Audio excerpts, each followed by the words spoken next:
Welcome back. This is the next video in the certification called Sustainability Climate Risk or SCR.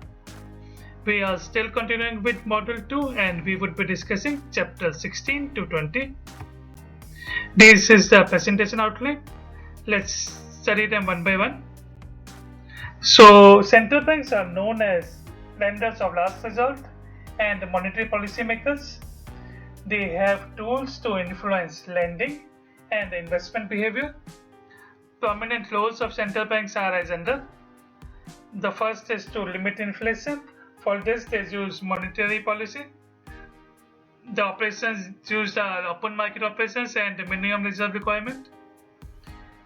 Other is to promote financial stability. For this, they use macroprudential regulation such as risk-weighted assets as well as leverage ratio. Another role of central bank is to supervise banks and financial institutions.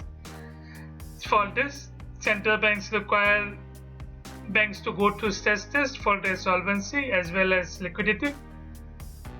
Also, central banks helps in fostering payment system as well as consumer protection. Now, to incorporate climate risk into central bank's portfolio, a toolkit is created. The first method mentioned is called regulating transparency. So there is a need for creation of green and brown taxonomy. Right now, green is considered for renewable energy and highly energy efficient buildings, whereas brown is considered for increasing GHG concentration and those assets that are vulnerable to climate. However, there are some assets which are neither considered green nor brown. They are railway and transmission and distribution grids. European Union and China are doing their bit to define green and brown. Another is the mandatory climate disclosure. So TCFD had recommended that various organizations need to disclose their climate risk. For this, the climate scenarios or stress tests can be used. TCFD had discussed a lot about it and we would be studying them in our next videos.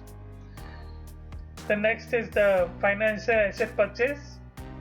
So quantitative easing is one of the methods that is used by central banks.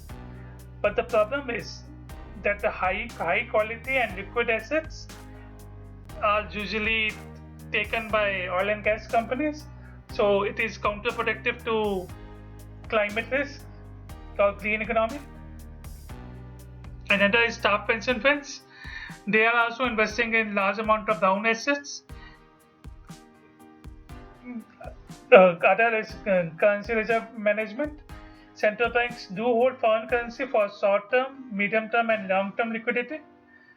They could explore green hard currency assets in their reserve management policy. Another is financial asset weighting. There is a capital adequacy requirement that is adopted by central banks. This ensures that financial institutes hold capital to finance losses to their assets.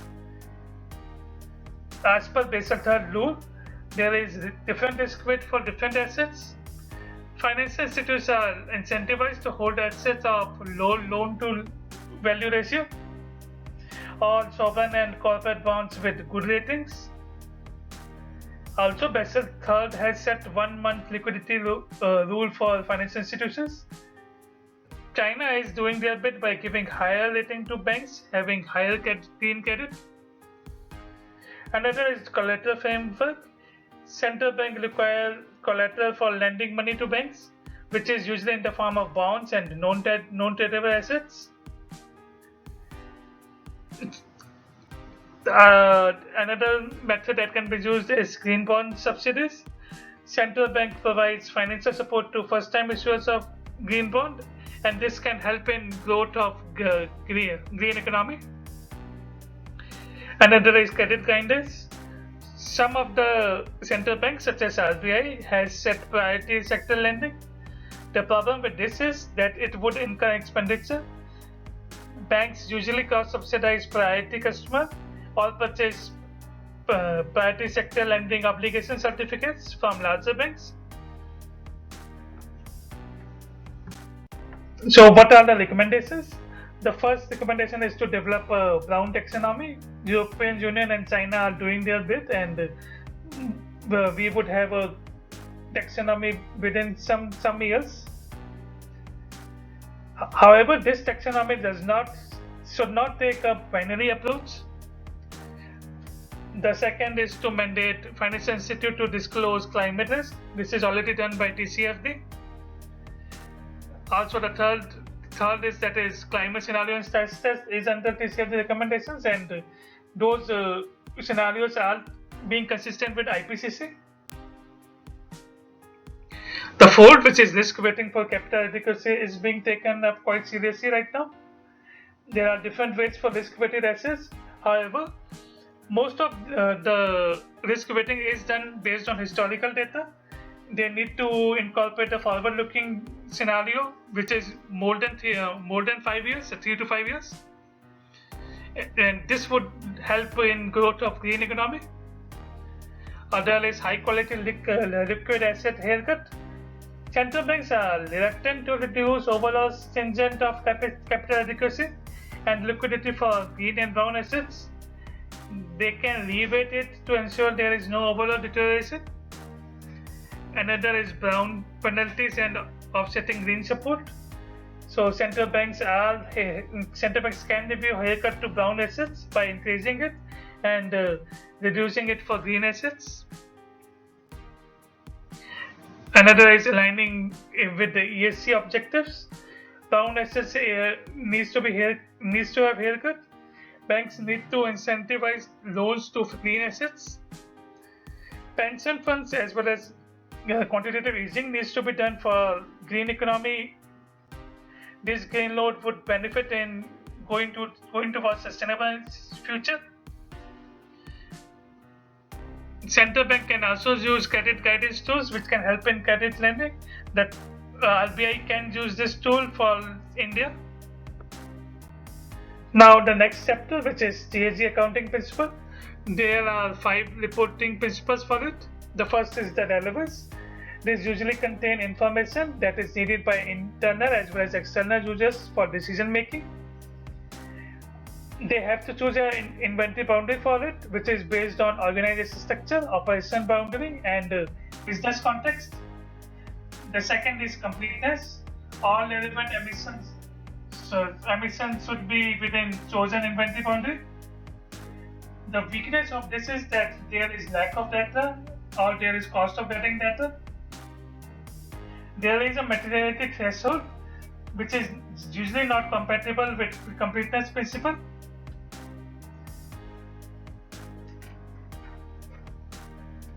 The next is consistency. So it is used to identify trends and assess performance of reported company. Consistent application of accounting approach in addition to inventory boundary and in addition to calculation methodology gives a comparable GHG emission data over time. Any change to this needs to be transparently documented as well as justified. The fourth is transparency. It is degree to which high information on processes, procedures, assumptions, and limitation of GHG inventory is disclosed in clear, factual, neutral, and understandable manner. There needs to be an audit trail for internal and external verifiers. Information should be sufficient to enable a third party to achieve same result with same source data. The last one is accuracy. That data needs to be sufficiently precise to enable intended users to make decisions with reasonable assurance. Uncertainties needs to be reduced, and for that you can use quantification of data. Reporting measures can ensure accuracy and can also promote credibility while enhancing transparency. So these are the accounting organization bodies. So there are 2 different approaches, equity share approach and the control approach. In equity share approach, company accounts for greenhouse gas emission according to their share of equity, whereas in control approach they account for GHG emission based on whatever they control. Control is also divided into financial and operational control. So for the groups of subsidiary companies, as you can see, equity share would be based on equity share, whereas for financial control it would be 100% based on 100%. For associated companies, the same, it would be based on equity shares, while for financial control it would be 0%. Remember that for fixed price asset, there won't be any sale just because the companies don't have any influence on it. Also, for franchises, financial control would be 100% of GHG emission. Now the next topic, which is operational boundaries. So there are three different types of scope: scope 1, scope 2 and scope 3. Scope 3 is owned and controlled by the company. It is the direct greenhouse gas emission. Biomass combustion is not taken as scope 1, but it can be reported separately. Also, gases which are not covered in Kyoto Protocol, that is CO2, CH4, N2O, HFC, PFC, SF6 and NF6. Any gas apart from this, they won't be included in scope 1, but they would be reported separately. Scope 2 is the greenhouse gas emission from generation of purchased electricity.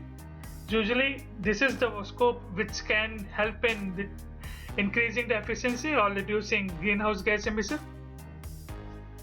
The third scope, which is scope 3, it is optional reporting or other indirect greenhouse gas emission. It is based on consequences of company's activity and are usually not owned or controlled by the company.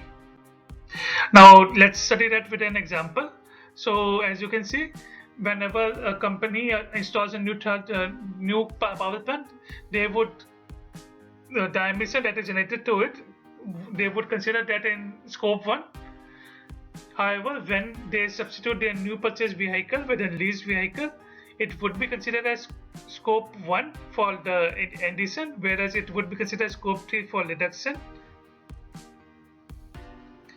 Also, for solar power generation, if they replace the existing grid electricity, it would be considered as the reduction in scope 2. For natural gas-based electricity supplier to a coal-based supplier, it would result in increase of scope 2 just because coal is having more carbon than natural gas. And the last one, which is substituting fly ash to purchase clinker, this would be related to scope 3. Now for the leased assets, there are different criteria. So from the assets perspective, if it is equity share or financial control, so there would be scope 1 and 2, while for the operating one, it would be scope 3. For operational control, it would be scope 1 and 2, and in operating also, it would be scope 1 and 2. Now the next topic, which is carbon tax.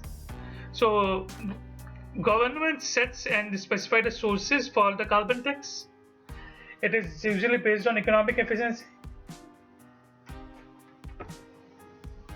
Economic efficiency can be improved by increasing share of jurisdiction's total GHG emission subject to tax. Usually, carbon tax is based on CO2. Other gases can be expressed in the form of carbon dioxide. The social cost of carbon. So the tax rate of carbon tax would be based on the estimated benefit of reducing greenhouse emission by 1 ton of carbon dioxide. There can be a use of economic modeling as well, in which tax rate would be at the level that yield target emission reduction. The tax rate needs to be adjusted with inflation, real income change, technology change, etc., so that it is relevant. However, carbon tax has not been effective. Why? This is because tax rate is low with respect to social cost. The second is there are no adjustments that we were talking about. Usually carbon tax are not adjusted according to it. Also, vehicle lifespan is about 10 to 20 years, and the effect of carbon tax would be seen in those number of years. Carbon tax applies to fossil fuel, and it has limited coverage in energy or industrial sector, and that is one of the reasons that it is not that effective. So this is the chronology of it. So as you can see, 1992 UNFCCC was created. 1997 Kyoto Protocol was created.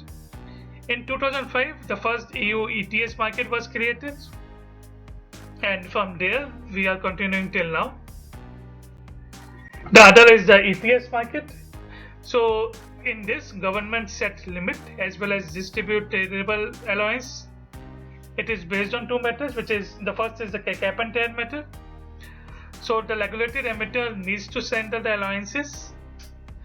However, the number of allowances distributed would be less than the established limit, because some allowances would be withheld for new players or new purchases at allocation.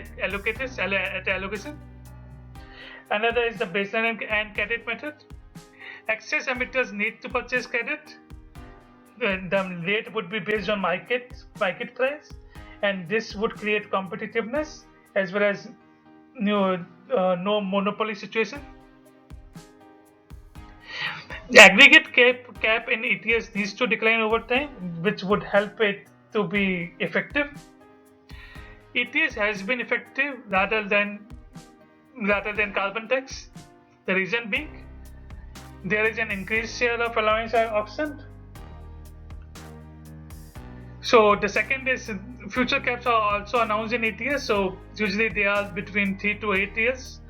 Floor prices is also decided. So prices can't go below some prescribed limit. Also, most of the ETS markets have reduced accessibility to foreign reserve credits, and that way they have reduced the foreign influence. Also, they have established market stability reserve, which has helped in stabilizing the ETS market. One of the reasons why ETS has been effective is because of separate benchmarking for EITE allowance. So EITE are the sectors which are vulnerable to climate change or climate change. These are coal production, fossil fuel production, etc. But the problem with ETS and carbon tax implementation is that it would increase in compliance costs, as well as it would have a complex interactive system. Also, there would be distributional effects through it. So these were the topics that were discussed in these 5 chapters. I hope you like this video. Subscribe to this channel, like, share and comment, and we will meet soon.